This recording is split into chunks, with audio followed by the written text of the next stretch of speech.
첫 번째 뉴스 보여주시죠. 인정사정 볼 것 없답니다. 자, 경찰의 기지가 반짝 빛난 순간 함께 보시죠. 자, 오른쪽 골목 남성 주목해주세요. 주변 눈치를 쓱 보더니 오토바이 훔쳐서 저렇게 고고싱 갑니다. 자, 금은방 와서도 남의 카드로 역시 긁고 고고싱. 자, 그렇게 도둑질만 하면서 잘 살고 있었는데 널 잡고야 말겠다 저 벼르던 경찰. 어느 날 저 도둑놈과 딱 저기서 눈이 그놈 같은데? 저 잠시 신분증 좀요 하자. 니치 팔로만 하면서 말도 안 되는 얘기를 하면서 회피하는 그놈. 자, 결국 붙잡아서 검거 성공했습니다. 야, 진짜 이 기자, 진짜 저 형사님 말이죠. 너무너무 대단하신 게 마스크로 가려진 얼굴 그냥 눈매만 보고서 그놈 같은데 하신 거예요. 네, 맞습니다. 수개월 동안 인천에서요, 한 남성이 저렇게 골목에 주차된 오토바이를 훔쳐서 달아나고 또 타인의 카드를 절취해서 금은방에서 물건을 구매하고 이렇게 절도 행각을 벌인 사건입니다. 이에 형사들이 CCTV를 파악해서 해당 남성의 행적을 쫓기 시작했는데요. 그러다가 한 형사가요, 최근에 지하철 역사 내에서 CCTV를 확인하다가 저렇게 보고 영무실에서 나오던 중에 피의자를 딱 마주친 겁니다. 세상에. 이 마스크로 얼굴이 가려져 있었지만요, 눈매가 비슷해서 경찰인데 이름 좀 확인하겠습니다. 신분증 좀 보여주세요라고 요구를 한 겁니다. 네. 하지만 이 남성은 계속 회피를 했다고 하고요. 아하. 결국에 이 경찰이 남성을 붙잡아서 영무실로 데려갔고 결국 이 남성은 범행을 인정했습니다. 이야. 여기에 더해서요, 여죄 18건도 추가로 확인했습니다. 세상에, 교수님, 이 진짜 이 촉도 촉이지만 저 형사님 CCTV 아까 그 CCTV 보는 영상 그 좀 보여주실 수 있어요? 그 정말 화면이 뚫어져라 계속 CCTV를 얼마나 자기 뇌리 속에 저자의 얼굴을 막 깊게 막 각인을 시켰으면 저게 가능했겠습니까? 지금 이제 저분 같은 경우는 한 6개월 정도 지속적으로 이제 행적을 보시죠, 쫓으면서 이제 지금 나왔네요. CCTV를 면밀히 이제 살폈다라고 하는데요. 이 전형적인 직업 의식이죠. 그러니까 마음이 없으면 보이지 않는다라고 맞습니다. 우리가 볼 수 있는데 실제로 이제 예습 복습을 하게 되면 저렇게 체화가 되어 버려서 눈매만 보고 그 어떤 촉으로 그 사람을 검거하는 그야말로 그 전형적인 그 수사관의 모습을 우리가 보고 있는데요. 사실 뭐 도봉서 같은 경우는 한 17, 8년 정도를 추적을 해가지고 범인을 잡은 그런 그 형사도 있습니다. 그래서 사실 저거는 아주 전형적인 직업 의식이라고밖에 볼 수 없습니다. 그렇군요. 알겠습니다. 자, 두 번째 뉴스 이어갈게요. 직원과 도둑 사이입니다. 자, 마트에서 벌어진 일인데 영상으로 만나보시죠. 자, 물건을 봉지에 저렇게 차곡차곡 담고 있는 저 마트 직원. 자, 그러더니 갑자기 밖으로 나가서 어디론가 가더니 물건을 두고 이제 빈손으로 다시 돌아왔어요. 예. 자, 손님들한테 방금 인사했어요. 자, 어디 배달 갔다 오신 걸까요? 아니요. 가게 물건을 몰래 빼돌려 숨겨놨던 겁니다. 자, 퇴근할 때 들고 가면 교대자한테 들키니까 중간에 어디 숨겨놓고 퇴근하면서 슬쩍 가져간 것 같은데, 양 변호사님. 네, 진짜 저게 CCTV 영상을 2주 사이에 7번이나 저런 영상이 찍혀 있었다라는 겁니다. 이제 SNS의 커뮤니티에 올라온 영상인데요. 말씀하신 것처럼 퇴근할 때는 아무것도 안 가져가니까 사실 의심을 못 했답니다. 저 직원은. 근데 자꾸 물건이 없어지니까 계속 CCTV를 점주가 돌려본 거예요. 근데 이 사실이 이 들통난 뒤가 더 황당한데 예. 직원이 그냥 아무 말도 없이 안 나오고 이제 퇴사를 했나 보다 했다라는 겁니다. 그런데 고용노동부에 고소를 한 거예요. 나 퇴고 예고 조치도 없이 잘렸다. 퇴고 당했다. 이거 본인이. 그래서 이 점주는 결국에는 1개월치 월급도 더 주고 거기에다가 벌금까지 내야 되는 상황이 됐답니다. 그래서 이 점주도 그냥 있을 수가 없잖아요. 이 직원에 대해서 절도죄로 고소를 했습니다. 그런데 이 절도한 직원이 무혐의 결론 처분을 받았다고요? 전 이건 좀 이해가 안 되는데요. 이렇게 영상이 일단은 있는데? 점주는 경찰 측에서 이렇게 얘기를 들었다고 합니다. 반품 제품이었다. 반품 제품은 점주 소유가 아니라 업체 소유니까 절도죄가 성립하지 않아서 무혐의 결론이 난 것이다. 이렇게 이 지금 점주 측에서는 말씀을 하고 계신데 저 직원 소유는 아니잖아요, 그죠? 그럼요. 반품 제품이 그러니까 뭐 지금 이 점주의 소유건 업체 소유건 간에 예. 다른 사람의 물건을 가져가면 절도죄는 됩니다. 어허. 그러니까 안 그러면 반품 물건만 골라가면 아무 죄가 안 된다는 건 좀 말이 안 되잖아요. 예. 그래서 제가 이것 때문에 무혐의가 나온 것 같지는 않고 예. 어떤 다른 이유가 있는 게 아닌지. 근데 사실 지금 저 CCTV 영상상으로는 절도죄 성립 여부는 거의 명백해 보이거든요. 이거 경찰에 한번 제대로 다시 문의를 좀 해보셔야 될 것 같습니다. 알겠습니다. 자, 세 번째 뉴스 이어가죠. 운전 중 휴대전화 삼매경입니다. 자, 위험천만한 버스 기사의 행동 영상으로 만나보시죠. 자, 고속도로 달린 버스. 자, 그런데 말이죠. 기사가 휴대전화를 세상에 어이구야 흔들흔들 지금 양손을 잠깐만 양손을 다 뗐어요. 이거 혹시 자율주행 버스인가요? 차선을 이탈한 듯 야야야야야야야 다시 핸들을 잡는데요. 자, 이 기자 보니까 버스 속도가 느린 것도 아니에요. 이게 뭐 하는 짓이에요 지금? 네, 저게 지난 7일 경부고속도로 위입니다. 치외버스 운전사가 운전을 하다가요. 저렇게 양손을 핸들에서 아예 떼고 휴대전화를 조작하고 이 모습을 본 승객이 저 모습을 촬영을 한 겁니다. 당시 버스 탑승객은요. 이 버스 기사가 개인적인 통화를 하는 건지는 모르겠지만 이어폰을 끼고 통화도 했다고 하고요. 심지어는 유튜브로 영상까지 봤다는 겁니다. 아이고야. 이 때문인지 신탄진 휴게소 부근에 차가 많이 밀려 있었는데 이걸 보지 못하고 바로 급정거를 하는 바람에 사고도 날 뻔했다고 전했습니다. 당시 30명이 넘는 승객이 타 있었고요. 이 버스는 1시간가량 저런 위험천만한 운행을 이어갔습니다. 자, 물론 일부 버스 기사님들 문제겠지만 본인 운전 실력에 엄청난 과신을 하고 있는 게 아닌가 싶은데 말이죠, 양 변호사님. 네, 저렇게 엄청난 과신을 하다가 엄청난 사고가 자칫 날 수도 있는 겁니다. 그리고 분명히 저건 잘못된 행동이고요. 저건 이제 회사 측의 이 영상을 보고 회사 측에서 기사 말로는 휴대전화를 사용한 건 맞지만 영상은 안 봤다라고 그렇게 주장을 했다는데 영상을 안 봤어도 저거 자체가 아찔하지 않습니까? 보는 우리가 놀랄 정도인데요.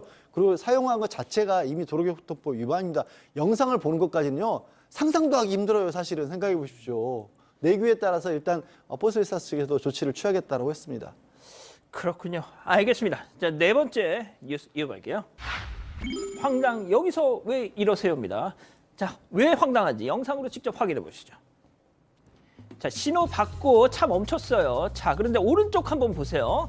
보행자 신호 받고 사람들이 건너가는데 잠깐 야 네가 거기로 왜 가?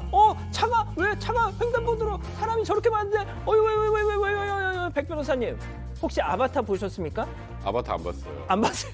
자, 거기 보면요 새 타고 다녀요 사람들이 거기 네네. 종족들이. 근데 자기 머리카락하고 새하고 이렇게 충전하듯이 연결하면 한 몸이 되거든요.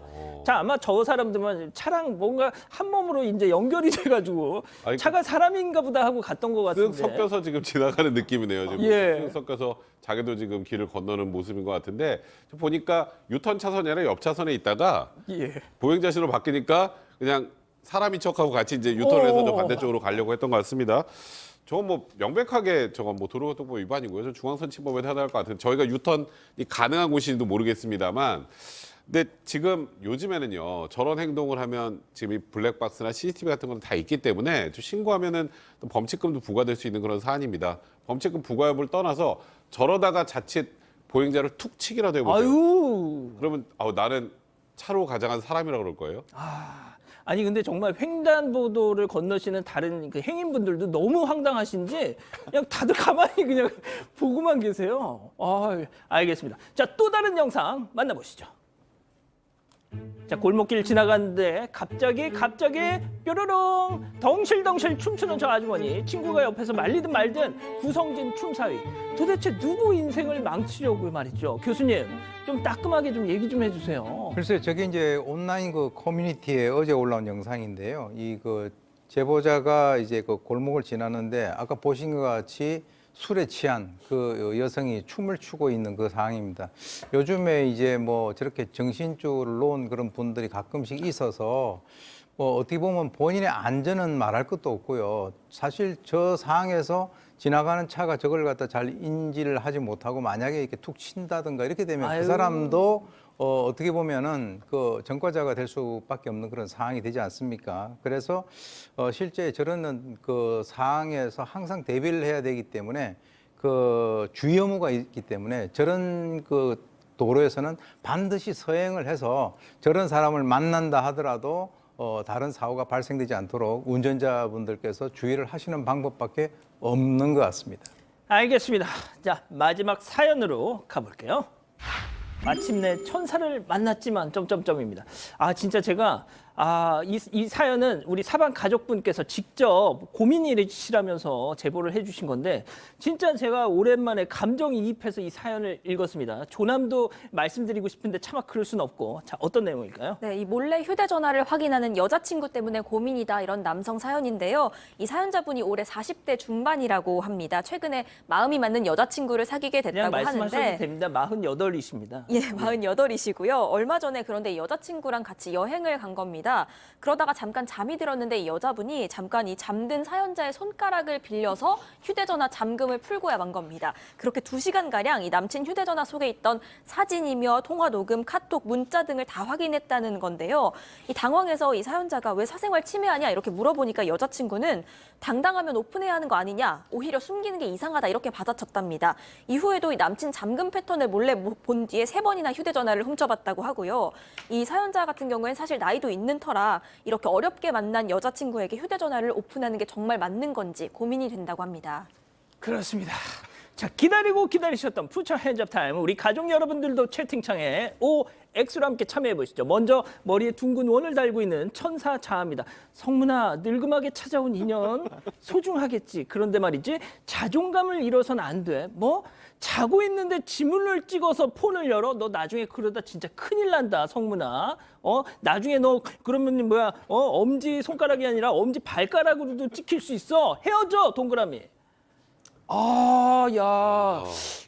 그러시군요. 알겠습니다. 자, 다음은 삼지창을 든 악마자입니다. 성문아, 자존감, 사생활, 너 48이야. 너 자는 동안에 뭐가 찍혔어도 그게 무슨 대수야. 너 그 사람 머리에 이고 다녀도 부족해. 너 그 사람 놓치면 끝이야. 눈치 챙겨, X. 마음 바뀌셨습니까? X? 바뀌어요. 그렇군요. 자, 양 변호사님부터. 글쎄 사람은 여러 가지 면을 가지고 있잖아요. 그리고 그 내용들이 다 꼭 나쁘다 좋다를 떠나서 안 보여주고 싶은 건 있기 마련이에요. 화장실도 같이 그러면 뭐 같이 가까운 사니까 같이 써야 될까요? 그건 아니잖아요. 그리고 무엇보다 예의의 문제인 것 같습니다. 자고 있는 사람의 엄지손가락을 가져다가 이건 사실 불법이거든요. 범법행위거든요. 진짜요? 네, 불법입니다. 꼭 불법을 강조하는 게 아니라 저건 여자친구분이 마음을 고쳐 먹어야 될 것 같습니다. 자, 교수님. 휴대전화를 이제 잠든 남자친구 손가락을 찍었다라고 하는 거기에서 저는 상당히 좀 충격을 받았고요.